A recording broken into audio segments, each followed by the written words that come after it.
Hello, and welcome to Pharmside Chat with Pitt Pharmacy. I'm your host, Aaron Davinathan, and I had the privilege of sitting down with Dr. Sophia Herbert. We had an engaging conversation about her work coordinating and leading the School of Pharmacy's participation in Legislative Day. In our conversation, we learned a lot about how Pitt Pharmacy plays a key role at the state and local levels to advocate for patient health. So let's get started.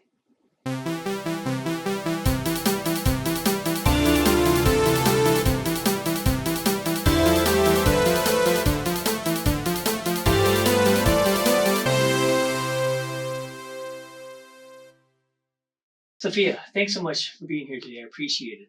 Yeah, thanks, Aaron, for having me. Absolutely. Now, you do a lot with Pitt Pharmacy, but I want to focus about your work with organizing and coordinating and leading Pitt Pharmacy's involvement with Legislative Day through Pennsylvania Pharmacists Association.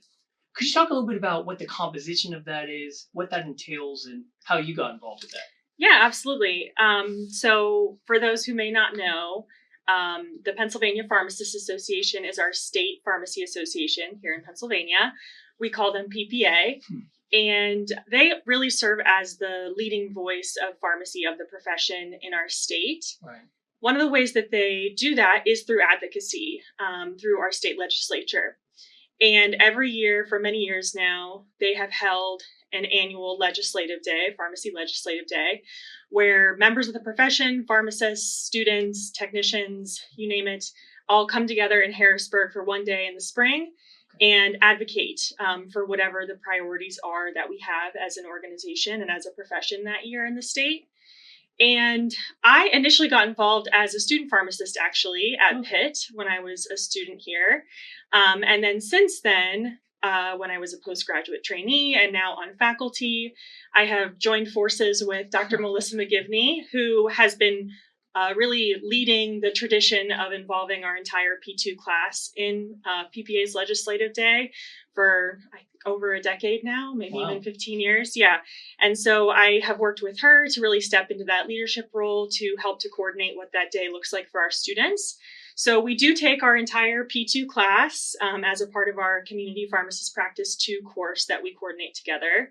And that day really looks like getting on a bus very early, driving to Harrisburg. And then the day is full of legislator meetings. So PPA actually works to schedule those meetings based on where people are from within the state. We meet with legislators. We usually have a rally with a press conference, and students hold educational interactive displays in the rotunda as well. Oh, wow. Yeah. Now, there's a lot of student involvement. I'm curious, how do student organizations get involved with the proceedings of the Legislative Day? Sure. So we do have a student chapter of PPA at the School of Pharmacy. And so usually those student leaders are the ones that are jumping in along with us to prepare for Legislative Day and get students excited for it.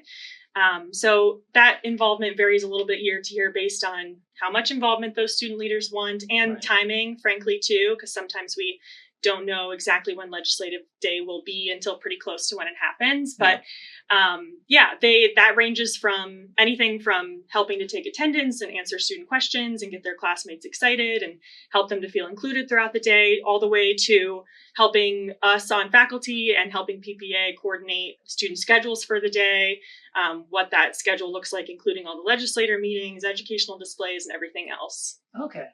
So given that student involvement and with all these legislator meetings, how do you prepare the students to effectively communicate with legislators? Because I can imagine that that's a pretty unique experience. Yes, it can be a little intimidating for students at first. I know that's how I felt when I was a student. That was the first time that I was getting involved in advocacy personally as well. So there's a few different ways that we prepare students. One is our student PPA chapter typically holds some events throughout the year to talk about what are the active bills, how do you talk to a legislator, kind of increase awareness of the student body throughout the year. Right. And then since we have woven Legislative Day into the Community Pharmacist Practice 2 course, we do hold a series of workshops through that course, and we usually try to time one right before Legislative Day where we can go over some of the things that the students might be thinking about. Right. So, how do you introduce yourself and hold a conversation with the legislator? What are the priorities that we're advocating for? What are those talking points? And also, what are the logistics of the day? Where do you need to be when? What can you expect? What's going to happen next? All those sorts of things, so that it hopefully takes a little bit of the anxiety out of the equation for students. And then I'll mention too, PPA offers a program to student pharmacists across the state called GRASP. It stands for Government Relations Advocacy for Student Pharmacists. Okay. It's optional, but if a student wants to kind of take a step further to prepare themselves and get more familiarized with the legislative process and all those things that we learned in like U.S. history and government classes in high school that maybe are a little rusty, they can take that course as well, that activity through PPA through their membership.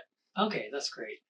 And I think, it seems that since it's so student focused, I'm curious if there's been any student input into the actual policy, either at the state or the local levels that you might be familiar with. Yeah, absolutely. So I can speak to, we had a success, I would say, recently in 2024. As a part of Legislative Day, we collectively advocated for some pharmacy benefit manager related reforms, as well as some expanded immunization authority for pharmacists and student pharmacists. In light of some of the federal changes that have happened out of the COVID-19 pandemic and vaccination authority. And most everything we pushed for in that legislative day ended up in Act 77 of 2024 that got passed. Oh, great. So, and students were directly involved in that. And I think in particular, students can add a personal element to the advocacy that we do through Legislative Day. Right. Many of them are constituents in the hometowns of where these legislators are from, and so they may know people in common. They may have played soccer with their kids, or there's those little connections that they have that I'm only from one place, so I can't represent that personal element in every meeting that I'm in. But our students are really excellent at that part. Okay, and so it's all happens in one day, but it is just one day. So how does Legislative Day encourage maybe future involvement in the advocacy level? Maybe follow-up meetings or something like that they get involved with?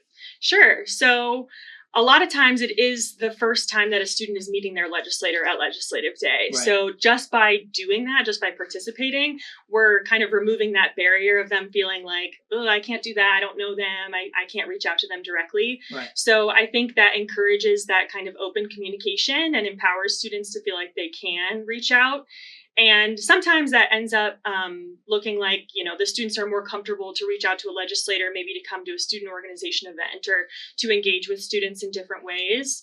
I'll also mention that, inevitably there's always a student or two who can't make it to Legislative Day. Maybe they got sick or something. Right. And we work with them to do a makeup activity where they're encouraged to contact their legislator, at least over the phone, if they can't schedule an in-person visit. And a lot of times what they end up doing is following up on the things that we talked about with them at Legislative Day. So it's kind of keeping that conversation going. So yeah, I think it opens the door in general for students, and those are some examples of things that I've seen come out of it. Okay, so the dust settles, it's quite the packed day, and students got involved with Legislative Day. Once that happens, how does it translate into the coursework, student organizations? How does it work in the curriculum? Sure. So I have definitely seen where Legislative Day can kind of spark that interest in students to do more with advocacy. One of our main goals is to impart on the students that they do have the power to advocate and to influence through Legislative Day. And we encourage them to remember that if in the future there's something that they care about in their local community that they want to advocate for, whether that has to do with the profession or maybe it's a park being built in their community, something like that. We want them to know that they are able to do the advocacy work. They are able to engage directly with their legislators and make a difference in that way. Right. And then I've seen other examples too of students going the extra mile. For example, I worked with a couple students this past spring who both had come to me expressing interest in advocacy, and they ended up writing an article for Pharmacy Times that got published this spring. Wow. On basically the importance of students being involved in advocacy and how they can be a part of that process. And then two, our work with PPA's Legislative Day has sparked a new advocacy trip that we've been doing for a few years now. We have our third annual one coming up this August to Washington, D.C. partnered with the American Pharmacists Association, which is headquartered there. So as a part of that trip, we might take 20 or 30 students and they get to see APHA headquarters. And then we work with the APHA team to do legislator visits at the U.S. Capitol as well. Wow. Wow, that's really great. I'm curious from the policymaker perspective, what feedback that they have provided with Pitt Pharmacy's involvement with Legislative Day. Yeah, I think in general, seeing the sea of white coats all at the Capitol at the same time has a visual impact on the legislators, because we do all wear our white coats that day, students included. And so they really feel our presence there. And I do think that matters versus just sporadic, maybe noticing the occasional pharmacist or student pharmacist throughout the year. And in particular, like I said, I think the students lend that personal element to the visits. I mean, a legislator generally is going to care more to hear from someone from their own community versus someone from outside their community. And so we always have pharmacists attend the meetings alongside the students, even if they're not from that area. And we can help to provide the facts, the details of, what we're advocating for, what the bill is, right, that sort of thing. But the students can weave in more of that personal element and that impact that the bill passing might have on their local community. Okay. So you've been involved with this for quite some time. You're coordinating, you're organizing, you're corralling a bunch of students to go to Harrisburg. What's been your most rewarding moment in all of these activities? I would say over the span of the years in being involved, it's generally seeing that excitement and the confidence in students that can come out of participating in Legislative Day, right, and how proud they can be. Just this past spring at Legislative Day, I was in a meeting with some students, and one of the students was from the area of the legislator and had internship experience in that community. And the legislator was familiar with that specific pharmacy that the student interned at. And I knew she was a little bit nervous going into the meeting. I think, most students are, but she walked out like so proud and like feeling so accomplished that she was able to represent her community and the profession. Like, I think she went in not feeling like she was capable of doing that, and she totally nailed it. So it's really cool to see that. Wow, that's really great. Thank you so much for your coordination with this. I mean, this seems quite the undertaking. It is. It's a lot of logistics, but it's a team effort. We have PPA. Obviously, I'm working with other folks at the school, Dr. McGivney and others, to pull it off each year, our student leaders, but it's well worth it. That's great. Well, thank you so much, Sophia, for being here with us. I appreciate it and talking to us about Legislative Day. Yeah, happy to. Thanks for having me. Absolutely. And thank you all for being here to join our conversation with Dr. Sophia Herbert. We hope you found it insightful to learn about our school and its pivotal role with Legislative Day. If you enjoyed this conversation and want to see more, please like and subscribe so you won't miss out on how Pitt Pharmacy improves the health and well-being around us. So until next time, thanks for watching. Hail to Pitt.